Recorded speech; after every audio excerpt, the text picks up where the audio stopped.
बिहार भारत के बहुत ही खूबसूरत राज्यों से एक है, जहाँ की संस्कृति, परंपराएं, त्योहार, मेले और टूरिस्ट प्लेसेस बड़ी संख्या में पर्यटकों को अपनी तरफ खींचते हैं। अब यूँ तो यहाँ ऐसे ऐसे टूरिस्ट प्लेसेस हैं जिसे देखकर आप दीवाने हो जाएंगे, लेकिन आज हम आपको बिहार के उन 5 टूरिस्ट प्लेसेस के बारे में बताने वाले हैं जहाँ सबसे ज्यादा पर्यटक पहुँचते हैं। तो चलिए दोस्तों, एक साथ चलते हैं बिहार के सफर पर। दोस्तों, बिहार के टूरिस्ट प्लेसेस के बारे में जानने से पहले चलिए जरा एक नजर बिहार पर डाल लेते हैं। बिहार की स्थापना दोस्तों 22 मार्च 1912 में की गई थी और 22 मार्च को बिहार में स्थापना दिवस मनाया जाता है। राज्य का कुल क्षेत्रफल है 94,163 वर्ग किलोमीटर। बिहार में 38 जिले हैं और पॉपुलेशन के हिसाब से सबसे बड़ा जिला पटना है, जो कि राजधानी शहर भी है। प्राचीन समय में पटना को पाटलिपुत्र के नाम से भी जाना जाता था। बिहार में हमें देखने को मिलता है नालंदा विश्वविद्यालय, जो कि दुनिया का सबसे पुराना विश्वविद्यालय माना जाता है। आर्यभट्ट का नाम तो आप सभी लोगों ने सुना ही होगा ना, हमारे देश के हीरो हैं यार ये, जिन्होंने दुनिया को शून्य यानी कि 0 दिया था। अब आपको बता दें कि उनका जन्म कहाँ हुआ था? बिहार में ही हुआ था। इतिहास में नजर डाले तो बिहार एक प्राचीन राज्य है और हिंदू धर्म हो या फिर जैन या फिर बौद्ध धर्म, लगभग हर धर्म से बिहार का एक गहरा नाता रहा है। प्राचीन समय में बिहार को मगध के नाम से जाना जाता था और इसकी राजधानी हुआ करती थी राजगीर। वैसे तो समृद्ध इतिहास की कहानी कहने वाले बिहार में एक से बढ़कर एक घूमने के लिए जगह है, लेकिन आज हम आपको उन 5 टूरिस्ट प्लेसेस के बारे में बताएंगे जहाँ लोग सबसे ज्यादा जाना पसंद करते हैं। मधुबनी। बिहार में जब भी देसी विदेशी पर्यटक घूमने के लिए जाते हैं ना, तो मधुबनी को स्किप कर देते, लेकिन जो लोग जानते हैं ना कि मधुबनी ही वो शहर है जो कि बिहार के इतिहास और वर्तमान का बेजोड़ संगम दर्शाता है, क्योंकि मधुबनी को बिहार के प्राचीन शहरों में से एक माना जाता है, जो कला और संस्कृति के लिए देश विदेश में मशहूर है। मधुबनी शहर का जिक्र हमें रामायण काल में भी देखने को मिलता है। यहाँ की शानदार चित्रकारी देख कर ना कोई भी मधुबनी का दीवाना हो जाएगा। कपड़ों से लेकर पेंटिंग्स में लोगों के द्वारा की गई कलाकारी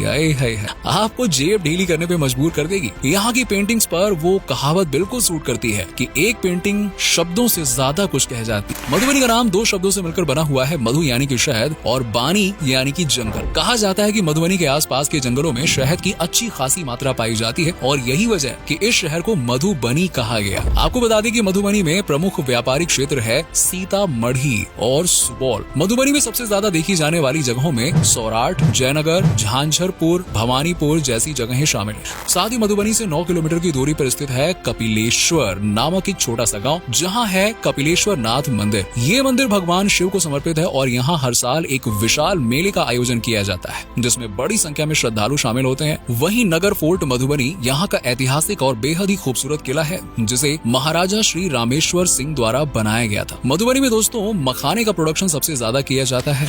नेक्स्ट है राजगीर। बिहार में चौथी सबसे ज्यादा देखी जाने वाली जगह है राजगीर, जिसके नाम से ही राज झलक रहा है, वही तो है राजगीर। जी हाँ, राजगीर बिहार का एक धार्मिक पर्यटन स्थल माना जाता है, जो कि पूरे भारत में प्रसिद्ध है और राजगीर शहर का संबंध जैन और बौद्ध दोनों धर्मों से माना जाता है। भगवान महावीर और भगवान बौद्ध दोनों ने राजगीर में कुछ समय बिताया था और यही वजह है कि ये शहर हिंदू धर्म के साथ साथ जैन और बौद्ध धर्म से जुड़े लोगों के लिए भी काफी ज्यादा पवित्र है। राजगीर को उसकी खूबसूरत वादियों, पहाड़ियों, घने और हरे भरे झरने, जंगलों, नदियों, गुफाओं और लाजवाब खाने के लिए जाना जाता है। यहाँ कई प्राचीन मंदिर और पार्क भी हैं। राजगीर की सबसे फेमस जगह है वेणु वन। यहाँ आप भगवान बुद्ध की अद्भुत मूर्ति देख सकते हैं। साथ ही एक बड़ा सा तालाब और खूबसूरत पार्क इसके आसपास खूबसूरती बिखेरने का काम करते हैं। राजगीर की फेमस चोटी है गृधाकोटा। ये जगह बौद्धों के लिए काफी महत्वपूर्ण है, क्योंकि ये वही जगह है जहाँ भगवान गौतम बुद्ध ने सबसे पहले प्रचार किया था। ये राजगीर शहर के बाहर एक छोटी पहाड़ी पर 400 मीटर की ऊंचाई पे मौजूद है। एडवेंचर के शौकीन लोग राजगीर में रोपवे का मजा लेने के लिए भी पहुंचते हैं।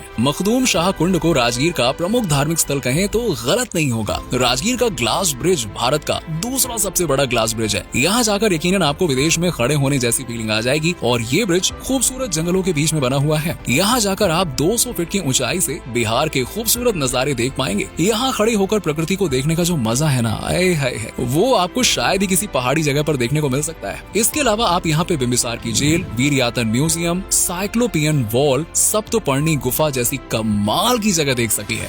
नेक्स्ट है नालंदा। इसका तो नाम ही काफी है। बिहार के नालंदा जिले को दोस्तों नालंदा विश्वविद्यालय के लिए जाना जाता है, जो कि 5वीं शताब्दी ईसा पूर्व में अस्तित्व में आया था और ये दुनिया के प्राचीन विश्वविद्यालयों में से एक है। आज भी नालंदा में नालंदा यूनिवर्सिटी के खंडहर मौजूद हैं, जो कि इतिहास के पन्नों को पलट कर रख देते हैं। कहा जाता है कि इस यूनिवर्सिटी में देश विदेश के लोग ज्ञान प्राप्त करने के लिए आया करते थे। नालंदा का इतिहास काफी प्राचीन माना जाता है। पटना से अलग होने के बाद नालंदा को एक अलग जिला बना दिया गया। अशोक और हर्षवर्धन जैसे महान शासकों के शासनकाल में नालंदा एक फलता फूलता शहर हुआ करता था। आर्कियोलॉजिस्ट द्वारा की गई खुदाई में नालंदा में बौद्ध और हिंदू धर्म से जुड़े कई चीजें मिल चुकी हैं। नालंदा में घूमने की बात करें तो सबसे पहले आपको नालंदा यूनिवर्सिटी को ही घूमना चाहिए, ताकि आप इतिहास में थोड़ा पीछे जा सकें और देख सकें कि भारत का एजुकेशन सिस्टम कितना स्ट्रॉन्ग था। इसके बाद आप सबसे ज्यादा पसंद किए जाने वाले टूरिस्ट प्लेस पावापुरी की सैर कर सकते हैं, जो कि जैनियों का तीर्थ स्थल है। यहाँ 2 मंदिर भी हैं जिन्हें समो शरण और जल मंदिर के नाम से जाना जाता है। इसके बाद आप दरगाह बिहार शरीफ जा सकते हैं, जो कि इस्लामिक वास्तुकला का एक बेजोड़ नमूना है। बिहार शरीफ नालंदा जिले का आधुनिक जिला मुख्यालय भी है और ऐसे ही कई पर्यटन स्थल आप नालंदा में देख सकते हैं और अपनी छुट्टियों का मजा दुगना कर सकते हैं।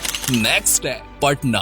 दोस्तों, बिहार में सबसे ज्यादा घूमे जाने वाली जगहों में दूसरे नंबर पे आता है पटना, जो कि बिहार की कैपिटल सिटी होने के साथ साथ बहुत ही खूबसूरत और आकर्षक जगह है। जैसे कि हम आपको पहले ही बता चुके हैं कि प्राचीन समय में पटना को पाटलिपुत्र के नाम से जाना जाता था, लेकिन आज ये पटना के नाम से फेमस है। ये अपने मंदिरों, धार्मिक स्थलों, सुहाने मौसम और कमाल की वादियों के लिए फेमस है। पटना में घूमने के लिए हर साल लाखों की संख्या में टूरिस्ट पहुँचते हैं। पटना हिंदुओं के साथ साथ बौद्ध, जैन और सिख समुदाय के लोगों के धार्मिक स्थलों का भी प्रवेश द्वार कहा जाता है। पटना का इतिहास आज से हजारों साल पुराना माना जाता है। पटना सिखों के लिए काफी जरूरी है, क्योंकि यहाँ सिखों के 10वें गुरु गोविंद सिंह जी का जन्म हुआ था। चाणक्य, आर्यभट्ट, वात्सायन जैसे महान ज्योतिषियों और विद्वानों का घर ये पटना ही है और यही वजह है कि यहाँ घूमने के लिए हर साल बड़ी संख्या में लोग पहुँचते हैं। वैसे पटना में घूमने की बात की जाए तो गांधी सेतु यहाँ सबसे ज्यादा पसंद किया जाता है। ये सेतु करीबन 5.7 किलोमीटर तक के एरिया में फैला हुआ है और इस पुल के ऊपर से गंगा नदी का बहुत ही मनमोहक नजारा देखने को मिलता है। अगले नंबर पे आता है पटना म्यूजियम, जिसे साल 1917 में बनाया गया था। ये म्यूजियम बिहार और भारत के गौरवशाली इतिहास की याद दिलाता है। पटना का साहिब गुरुद्वारा तो कमाल ही है, क्या ही बोले इसके बारे में। ये सिखों का एक पवित्र स्थल है, जिसको सिखों के 10वें गुरु यानी कि गुरु गोविंद सिंह द्वारा बनवाया गया था। वहीं पटना का महावीर मंदिर भी काफी फेमस है, जो कि भगवान हनुमान को समर्पित है और ऐसा माना जाता है कि इस मंदिर में अगर सच्चे मन से दुआ मांगी जाए ना, तो वो दुआ यकीन मानिए जरूर पूरी होती है। इसके अलावा आप यहाँ पे फंटेसिया वाटर पार्क का भी मजा ले सकते हैं, जहां आपको अच्छी खासी भीड़ भी देखने को मिल जाएगी। यहाँ हर तरह की वाटर एक्टिविटीज का आनंद उठाया जा सकता है। नेक्स्ट है बोध गया। दोस्तों, बोध गया ही वो जगह है जहाँ पे हर साल बड़ी संख्या में पर्यटक पहुँचते हैं। वैसे आप में से ज्यादातर लोग बोध गया की सैर लाइफ में एक बार तो जरूर करना चाहते होंगे, है ना। चलिए कोई बात नहीं, आज हम आपका ये काम करवा देते हैं और आपको बोध गया घुमा देते हैं। दोस्तों, बोध गया पटना के दक्षिण पूर्व में लगभग 100 किलोमीटर की दूरी पर स्थित है, जो गया से सटा हुआ है। ये एक छोटा सा शहर है, लेकिन हाँ, इतिहास के पन्नों में इसका बहुत जिक्र होता है और बहुत ही खास जिक्र होता है। बोध गया को बौद्ध का प्रमुख पर्यटन स्थल, तीर्थ स्थल और आस्था का केंद्र भी कहा जाता है, क्योंकि ये वही जगह है जहाँ पे भगवान बुद्ध को क्या प्राप्त हुआ था? ज्ञान। यस, भगवान बुद्ध ने फल्गु नदी के तट पर बोधि वृक्ष के नीचे तपस्या की थी और वो यही मौजूद है महाबोधि मंदिर, जिसे साल 2002 में यूनेस्को ने वर्ल्ड हेरिटेज साइट का दर्जा दे दिया था। वैशाख महीने में पूर्णिमा के दिन बोध गया में बौद्ध धर्म से जुड़े लोगों की भारी भीड़ देखने को मिलती है, क्योंकि भगवान बुद्ध को इसी दिन ज्ञान की प्राप्ति हुई थी और ये दिन बुद्ध पूर्णिमा के रूप में मनाया जाता है। बोध गया में घूमने के लिए महाबोधि मंदिर के अलावा थाई मठ सबसे फेमस है। ये सोने से बनी टाइल से ढकी हुई घुमावदार और ढलान वाली छत वाला मठ है, जिसे देखने के लिए बड़ी संख्या में लोग बोध गया पहुँचते हैं। बोध गया में भगवान बुद्ध की 80 फीट ऊंचाई पर खड़ी हुई विशाल मूर्ति भी मौजूद है, जिसे सन 1989 में दलाई लामा के द्वारा बनवाया गया था। दोस्तों, बोध गया में ही मौजूद है आर्कियोलॉजिकल म्यूजियम, जो कि एक छोटा सा म्यूजियम है, जिसमें आपको हिंदू और बौद्ध धर्म की कई मूर्तियां और कलाकृतियां देखने को मिल जाएंगी। साथ ही आप बोध गया में बराबर गुफा, नागार्जुनी गुफा,